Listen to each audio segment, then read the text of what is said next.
Okay, in 3, 2, 1. The effort of supporting communities along the coast of Kenya is has taken quite a lot of time before we can be able to start seeing the success that we are able to see now currently in the communities. The first mangrove walkway was supported through a Toyota conservation grant that was provided to Kwetu Training Center, and through that we were able to start the project in the Baso Conservation Group that is actually doing the crab shack restaurant now.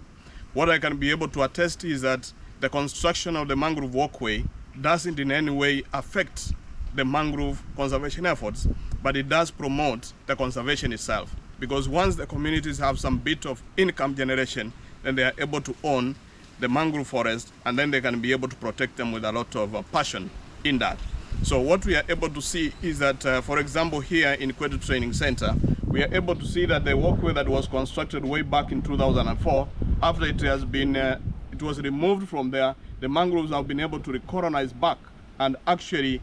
continue. The biodiversity is actually very well, and you cannot be able to realize that anything happened within the mangrove forest. So this is a very sustainable aspect in terms of conservation and in terms of livelihood. And what I can be able to indicate here is that it is a strategy that most of the donors should be able to come up and be able to support these interventions so that